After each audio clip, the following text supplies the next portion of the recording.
Good morning, everybody.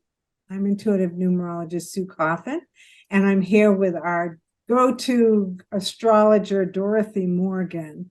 Hi, everybody. Dorothy, every time we see Dorothy, we know Mercury Retrograde is on.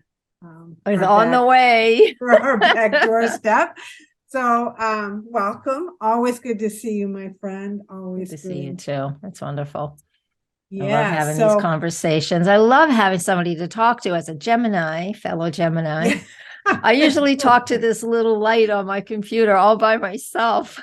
It's wonderful to have somebody to collaborate with. I love it. It is, isn't it? I agree. Yeah. I agree. It's talking just just with yourself is no fun at all.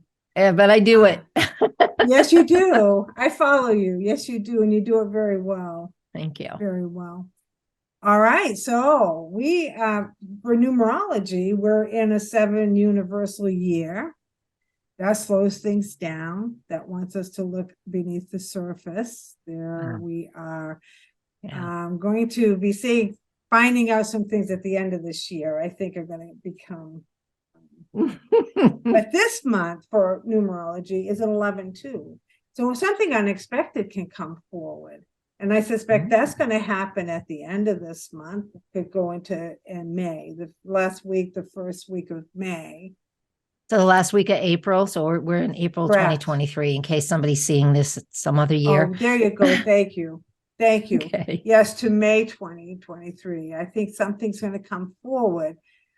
It's going to be like the third week in May that it's justice. Somebody's triggering somebody again to bring out something, from beneath the surface to show us all about value, realistic looking. Oh, that's perfect word for exactly what's going on the third week in May. Let's hear. Do you want to hear it? I know we're here to talk about Mercury retrograde, but Mercury retrograde is in that time frame. Mercury retrograde is April 21st.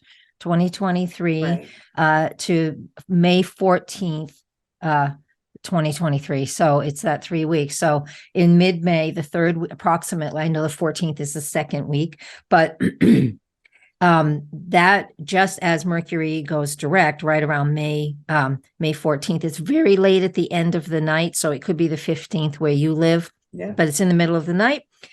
Jupiter enters Taurus on May 17th. Taurus is about what we love and value. Mercury retrograde, which again is what we're here to talk about, but there's always more than just the one thing we're focusing on. I just want to put a pin in the Mercury retrograde for a second, but I just want to clarify for anybody listening to this, while right now you and I are talking about one specific thing and then another specific thing, we must always see the big picture, because all of the astrology out there is more than just the one thing that we're talking about. So most definitely. Of course. There's numbers, so many numbers to look at. So much. Okay, I'll pull the pin back out. Back to Jupiter enters Taurus just a few days after Mercury finishes its retrograde in Taurus. So that's what we're going to talk about. We're going to talk about, well, what is Mercury? What are we going to do with this Mercury retrograde? Right. And again, I'm a Gemini, you're a Gemini, Sue. Gemini ruling planet is Mercury, so we got an affinity for the dude, and or dudette. I don't care. Mercury actually is non-gendered, and we're not saying gendered as female, male bodies. We're just saying the masculine, feminine energy. So it is because some planets have a more feminine, which is receptive, and some planets have a more masculine, which is assertive. So again, we're not talking physical. We're talking energy. So Mercury is in between. It could go either way. It's neutral. Yeah. It's nice. It's I neutral. Didn't know that. That's Gemini, cool. The twins. Well, there you go. Right. That makes sense now. It does. It does. Yeah. And so as we get to this retrograde, again, we're always hearing that, oh, it's so negative. It's like, just please do. I mean, people can make fun of it, and that's fine. It's like, oh, Mercury's retrograde, something's going to go wrong. Well, stuff goes wrong all the time. And, Again, that's why we have to look at the bigger picture. What this Mercury retrograde can really hone in, and we can really hone in and focus on with this Mercury retrograde, personally and even nationally and globally. But I, being a Gemini, it's a personal sign. I still want to talk to you personally. People always say, what does this mean for me? I can get personally as a general statement what it means for me, for you as individuals. We would have to know what your chart is. So, but we always want to know. So Mercury is, of course, it's about communication. So take these keywords I'm going to say, and we'll make 2 columns. And then you're going to pick the things that resonate with you, because not everything is going to happen that I say in your world. It might in somebody else. You might even see it in somebody else, but not in your own. So Mercury is how we communicate, how we receive information, contracts that we sign. And it is important. If you have to do things, just do them. If they need to be redone, they'll be redone. It's not the end of the world, because there are times when we cannot not do something because Mercury's retrograde and it's in a shadow phase. Please just stop that. Just let it be what it is. Mercury in Taurus is about taking our time. Taurus is fixed earth. It is slow. It is, again, slow means not quick. Mercury is a fast planet. He wants things done fast, but he has to express his energy through the sign of Taurus, because that's the color, that's the clothes he's wearing now during this retrograde. So that means absolutely have to slow down. And if you don't, you will need to redo things. That's just normal. It's just normal cause and effect, that's what 7 is. Is it? 7 wants you to slow down. If you don't slow down, it can slow you down. Yeah. You got to be very careful here. Yeah. And all the retrogrades in 2023 are in earth signs, just a small exception at the very end of the year. We won't get into that till we get there. A very, very small exception. But that represents the fact that if they're in the earth signs, that means we're needing to find our stability. We've had a hell of a number of years, and we are in a lot. There is so much changing. Mercury is your local environment, your neighborhood. And if there's too much going on out in the world, because there is, and it's impacting you, you need to get back in your lane. I'm not saying ignore things that are important to you out in the world. Be proactive, be an activist, be a politician, be whatever it is that's important to you. But if it's too much for you, especially with these all the Mercury retrogrades in earth signs this year, it's about bringing it back into your environment. You don't have to be a recluse, just less. Does that make sense? It sounds like you're saying ground yourself. Take time. Be very active in that process, because it might try to spin us out of control. So we have to come back and just actively ground ourselves. Right. Through all the fear mongering. And, and the fear mongering is just, it's huge. It's absolutely huge. Is there truth in some of it? Of course there is. There's always a seed of truth in some way, but what's your perspective? Of course, you have to look at that. So, and the reason I'm saying this is because Taurus, being earth, being grounded, being slow, it's what we value, right? Right. So Mercury, we're going to be able to, ideally or ideologically, is that the right? I don't know if that's the right word or not, but we're going to be able to see what we value. We're going to actually be able to define even more, or not even more, because if you have good values and you know what your values are, it's not asking you to change them, but you're really going to get to see what you value because of all the BS that's happening around us and in the world. Taurus also is about, here's 2 big components with Taurus, besides being everything we already said, grounded. It's our food. Taurus rules food. That's really big out there. There's a lot of activism going on around farming food. This is a global thing. It's huge. It is very important. If you want to be active about something and you feel resonating, please do so. Food is so important.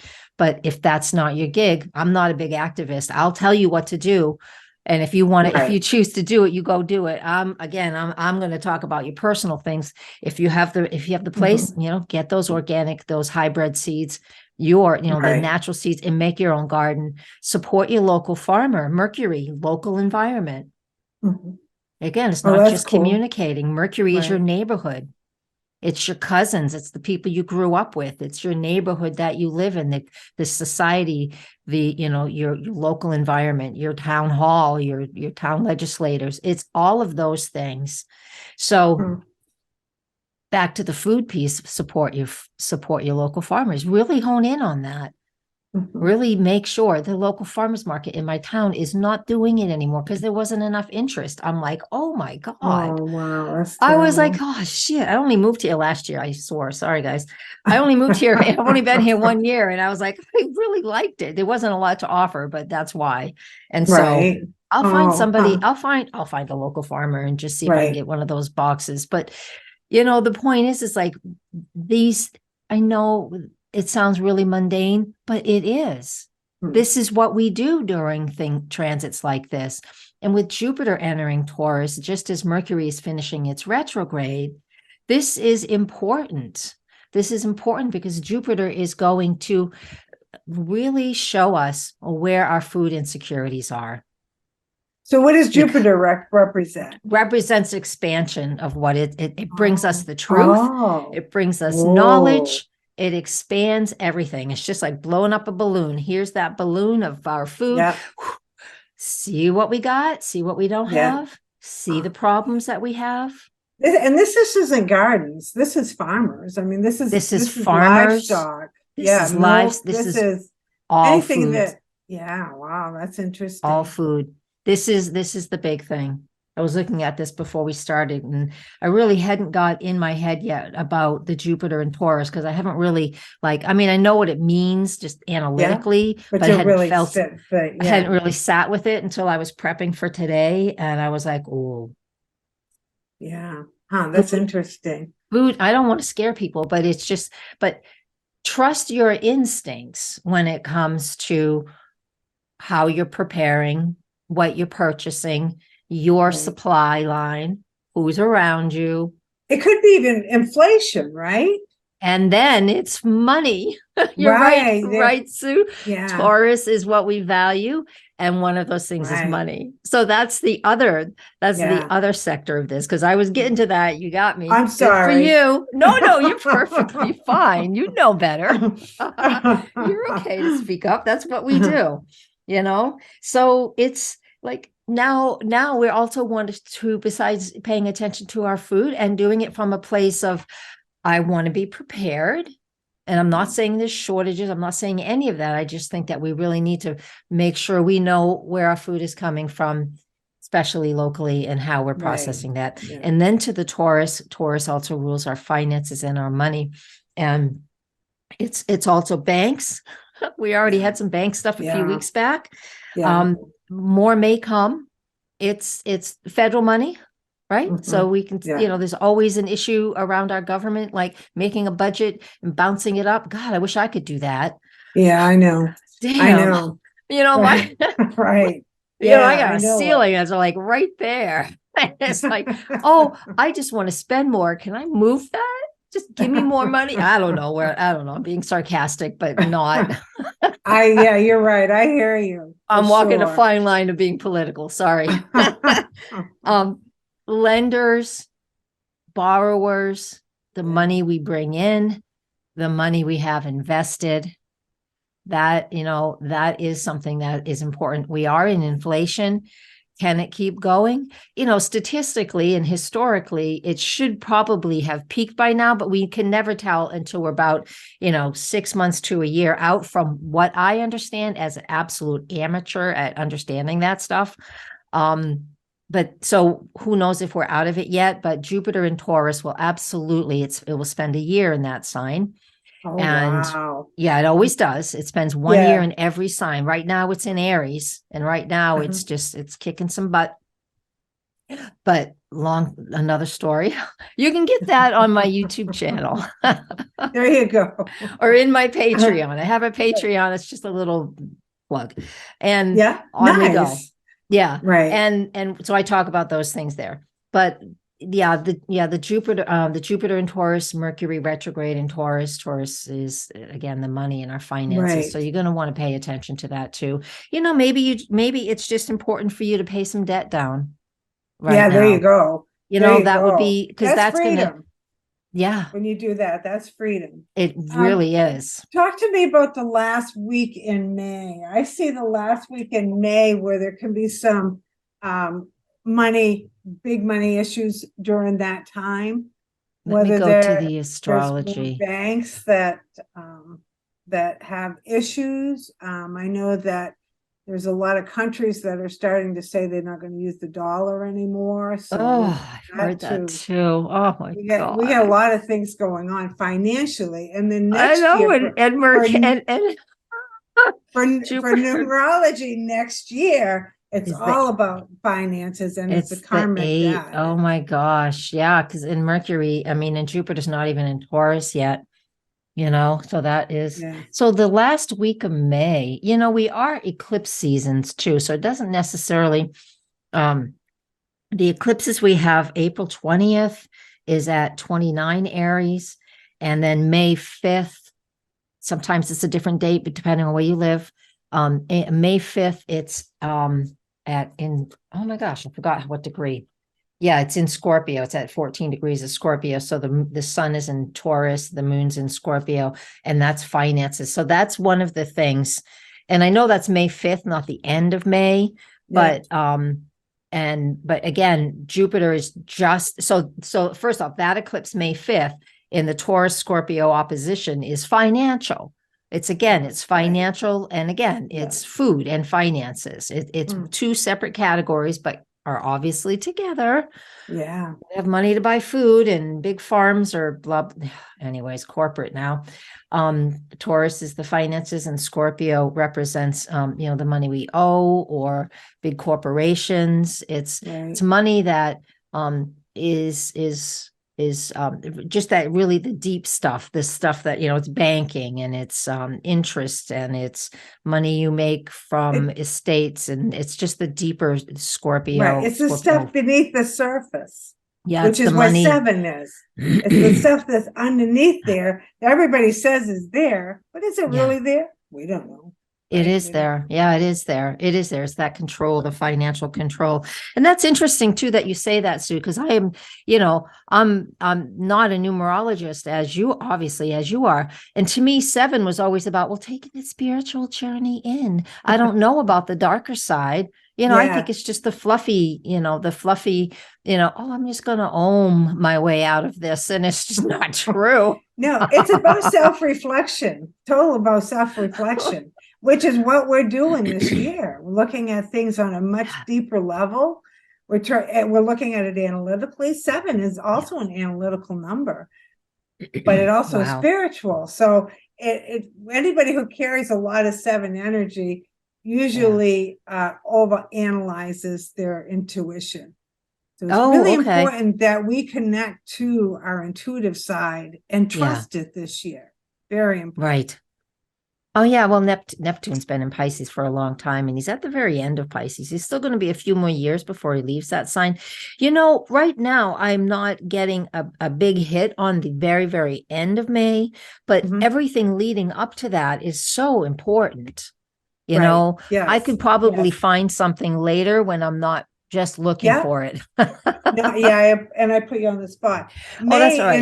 In numerology is the 3, and 3 is about words. So there's some things that are going to continue to come up. We know that everybody's, has an opinion, and we're all trying to figure out how that really works with us. But and I Mercury think there's is more words. Yeah. Yeah. I think there's more coming in with words. Yeah. Yeah. There's absolutely more with that. And what else did I come here? Is there anything else? Technology. Yeah, the science. technology, the AI stuff is Pluto in Aquarius.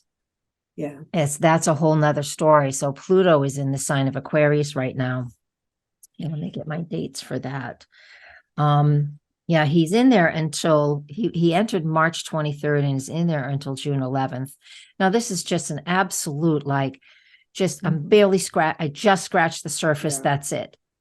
We really don't. We have an inkling of what that might be like, that Pluto in Aquarius, because it's only in there for a few months, which means very little. However, and we saw it coming too, because Saturn for 2.5 years before very recently was in Aquarius. So Saturn was stirring all of that stuff up for a few years, all of the AI stuff, on Facebook, everybody started putting their faces into this AI art somebody thing. told me about that. Oh my God, the hundreds of people I saw do that. I'm like, seriously.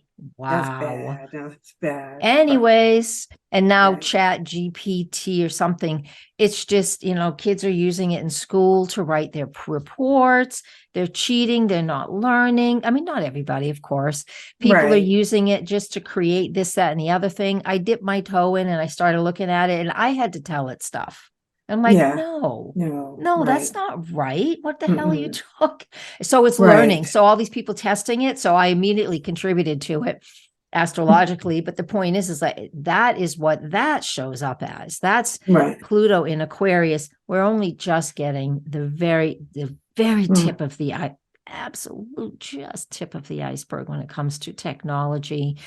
You and I, Sue, I mean, we're going to be, by the time we're in our old folks' home or wherever, we're going to be confounded by, like my grandmother was. She's like, what? You do what on a what? She just, you don't have the neurons to get it anymore. No, I don't now. I can't imagine down the road. There's too much. I do, but I don't give a shit about it because I don't care. I have such a potty mouth some days. So that's March to June 11th, Pluto in Aquarius, but it enters Capricorn again. So when it's in goes back into Capricorn, that from June 11th all the way until January 24th, 2024, Pluto back into Capricorn, that's going to that's the people, the dark, the powers that be that are losing power and losing control, and the foundation is really rumbling. That's when it's really going to start hitting. That's when it's really going to hit the fan. That's when it's really going to hit the fan. It has to. It's like taking out a cancer. Sometimes you have to go in there more than once to get it all. It's just like that. And that's what this is. So to me, we're getting a view of what can be, even things like what was going on in Tennessee this last week, with it's a political thing. Some people were just kicked out and then now they're back in and blah. It was there was just a big political thing. You guys can look it up if you want. And that's Pluto in Aquarius, where the fresh people, the new people, the youth are going in.